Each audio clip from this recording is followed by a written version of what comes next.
Says I'm live. There we go. I've got an interesting one here. Now, when I was buying the 4-pack this was in, I thought I was just buying one beer, but I got it home and I didn't realize it was actually a sampler pack. So there we go. That's how stupid and unobservant I am at times. Perhaps too many times. But this is from Brightwood Brewery, and these guys are out of Dartmouth, Nova Scotia. So right next to Halifax. Basically part of the big HRM, whatever. They want to be a city, but they're not. But they are. Whatever. It's Canada. It's what we do. This is an interesting one. This is their Made Me Blush, a rosé IPA, not rose IPA, rosé IPA. It's got the little accent over the E. There you go.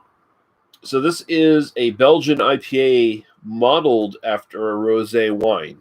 So a white wine.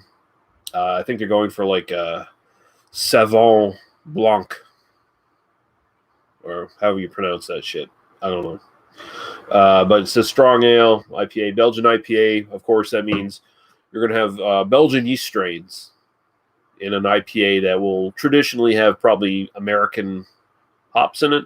In this case, the hops are Hallertau Blanc and Mosaic, and these are added in because they want to recreate white wine flavors.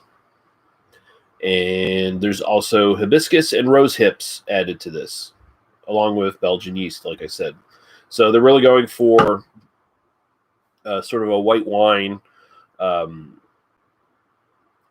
Hallertau Blanc,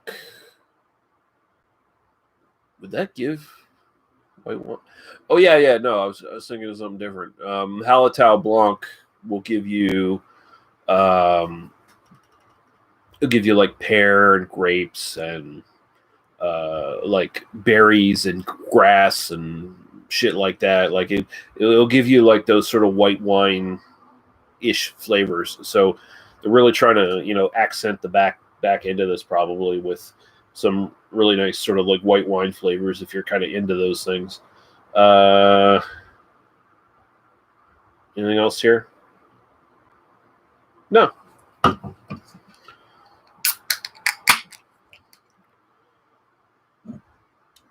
Hey, busted out the Duval glass. Mostly because it's my only clean one right now. I need to actually take my glass collection downstairs today and clean it, or do it Saturday, one or the other. Whatever I feel like. Ooh, she's pretty IPA-ish looking.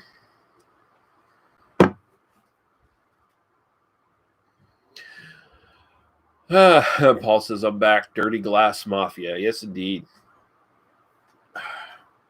There you go. Wow. Okay. So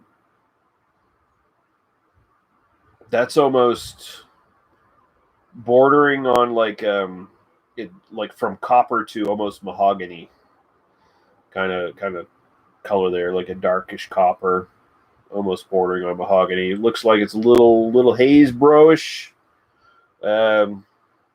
In the sense that it's probably unfiltered Belgian beer, so there's probably some Belgian yeast just flying around in there. I can see like a little torrent of dark carbonation like coming up the middle of it, like a tornado or a water spout or something like that. I don't know. But yeah, that's a beautiful looking beer anyways. I like the looks of it. So we'll see. Go to the aroma here. We'll see what we think. Holy fuck.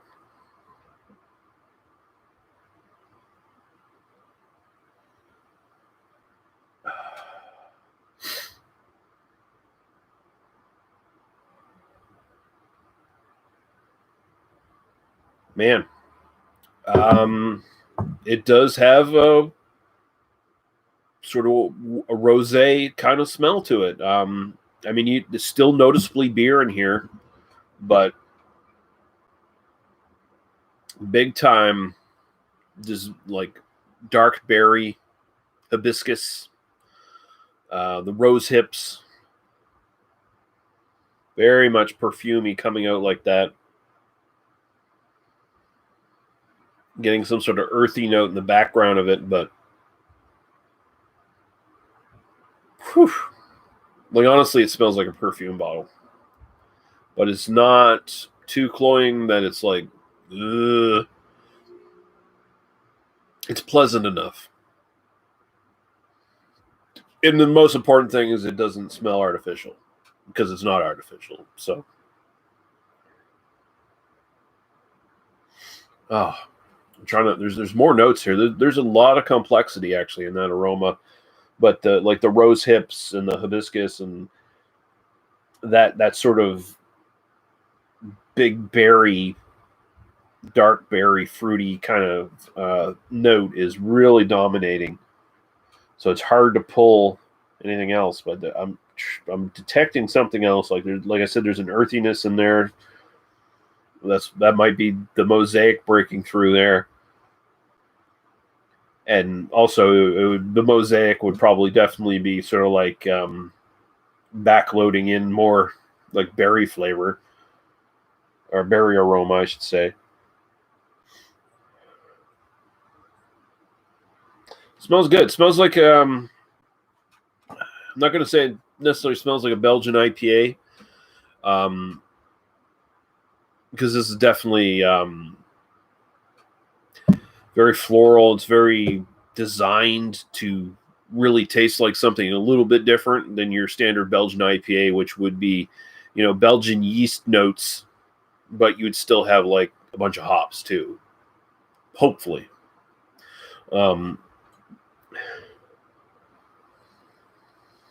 But this straight up smells more like a fruit beer, kind of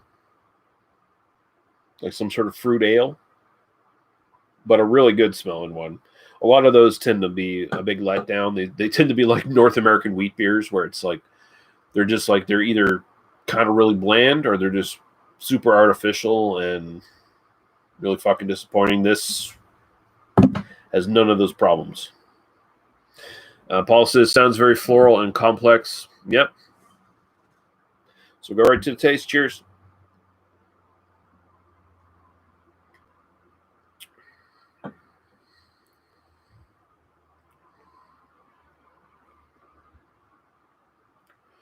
That straight up tastes like a white wine, a rosé.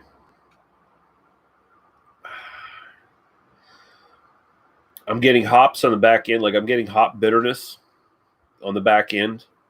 That's probably the only thing that lets you know that this is kind of beer and not, wine. The body's fairly light, and you're just getting a ton of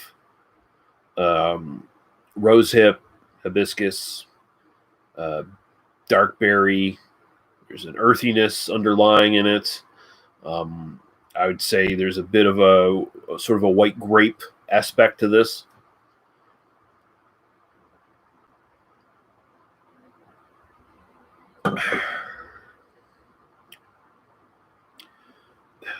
Not only perfumey in the aroma, kind of perfumey in the taste, strangely enough. And I know that's a weird thing to say for a tasting note, but that's just kind of what's hitting my brain. I don't know.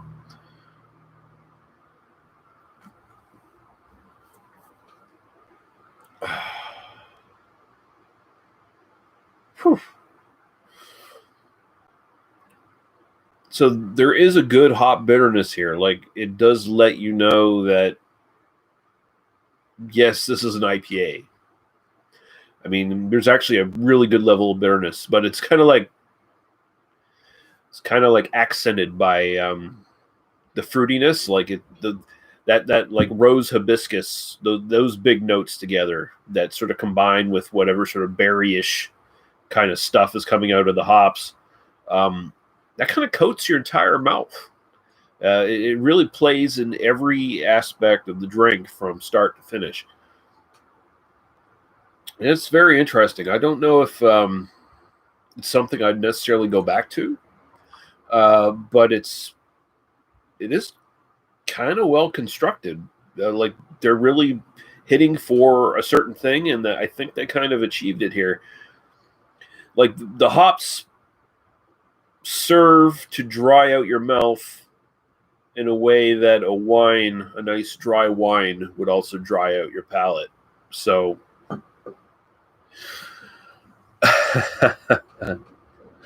Paul says, not sure how I'd feel about this one. A wine lover's beer. I imagine a wine lover would find a lot of good stuff in this, Paul. They'd probably like it better than you and me. And then we have Von Kuhlmeier in here. You're live at 7 in the morning. Yes, indeed, I am, sir. But I have an excuse because I work graveyard shifts, so this is really around my supper time for all you normies out there who have your 9 to 5 jobs. Oh, and tell Wayne, I'm glad to see he's decided to change his ways. He's decided to self-cuckold himself and not be a bastard anymore. This is your Miller time. Yeah, kind of on. Paul is also a nighttime ghoul like I am. He says, I'm drinking whiskey and just ate my dinner. Yeah, there you go.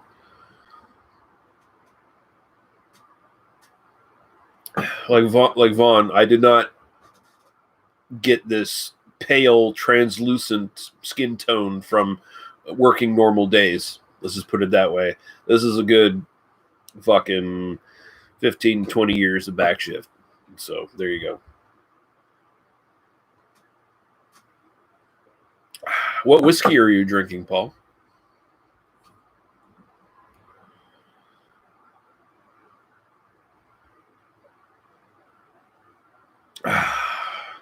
Yeah, so, okay. So I got to grade it on Belgian IPA. That's what they say it is, basically. Even if it's a modified one to, like, try to recreate a wine kind of flavor. So it's a Belgian IPA. It's not particularly Belgian-y, I'd say. Like, it's definitely got the bitterness for an IPA. That's on point. Paul says he's drinking Old Smoky Tennessee whiskey, the salted caramel version. Okay. I'll leave my comments for later on that. Belgian IPA. The thing that makes a Belgian IPA not Belgian IPA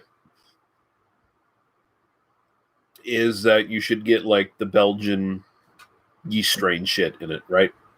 That's what makes it the Belgian IPA. Belgian yeast strain, but it's got hops and it's an IPA.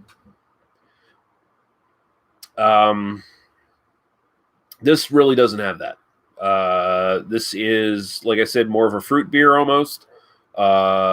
Just the way it tastes. Like it's got rose hibiscus in it, so it's more like a vegetable beer, vegetable/fruit beer. Does not fit the Belgian IPA style, I don't think, very well. Had they not said anything about Belgian, I don't even know why they put Belgian yeast in this, honestly. And I don't feel like it's really adding anything to the fucking flavor of this motherfucker. They could have went with any sort of yeast strain, did this, and it still probably would have turned out pretty much the same.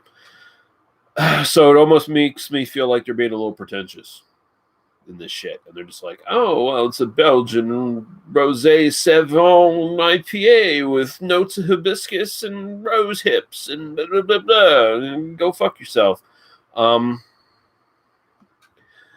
That being said, yeah, so doesn't really fit Belgian IPA style all that well. I'll give it the benefit of the doubt, and I'll say 6 style-wise. 6 out of 10 style-wise. Now, as for my own personal enjoyment, this is kind of good. It is kind of good. I don't know if it, like I said, I don't know if it's necessarily something I'd like have a big desire to go back to.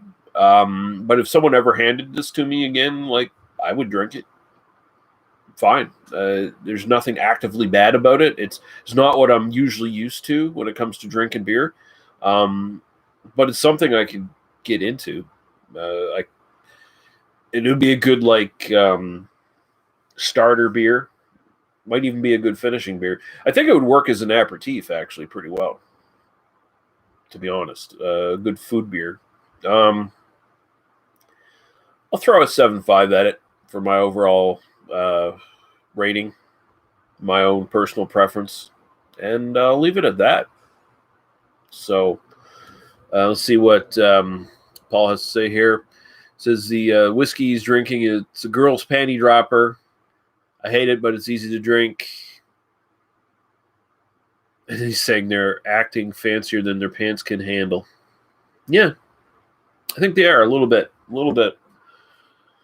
precious, but they still made a pretty good beer all the same. So, I mean, at the end of the day, put all the bullshit aside. That's what matters. So, Brightwood, they're, what do you call it again? The Made Me Blush Rosé IPA. It's a little pretentious, little foo-foo, little wants to be hugged, I guess. I don't know. I don't know what to say about it in that regard, but it's all right. Your enjoyment may vary, especially if you're really into fucking wine and rosés, Sauvignon Blancs, and all that shit. And he says they made my butthole pucker. Well, if we've accomplished one thing this morning, then it's that. And yeah, holy shit, like 5 people watching. Vaughn just tried to shame me for being up at 7 a.m. and drinking. I shame all you people for watching. 5 people. Wow. But thank you for watching. Cheers to you guys. Now I'm going to go find a horror movie to watch. And Paul says he shames himself. You always do. And Craig says, cheers in the shame. Cheers, I'm shamed. And Vaughn says, cheers. Paul, I will hit you up on Messenger, but probably later on, because we need to discuss maybe doing some 1 or 2 bonus episodes of They Must Be Destroyed on Sight this month as well. Get some slasher movies in there, because we're not really doing all that much horror this month as far as the regular podcast goes. So we'll have to do a couple one-off bonus episodes, a couple intermission episodes, or what have you. But yeah, cheers, guys. Thank you, Paul. Thank you, Craig. Thank you, Vaughn. And I will see you guys on the, I don't know, flip side, other side, whatever the fuck. If you need a guest, you're invited, Vaughn. If you want to jump on, motherfucker. Did I not give you our film list, our master list? If I did not, I will rectify that. No, I don't think I had. I don't think I did. No, all right. I will, later today, I will personal message you on Facebook and get you our master list. And you can find a film you want to do, and we'll do it. All right. Till then, fuck off. Have a good day, everybody. And we'll see you later. Bye-bye.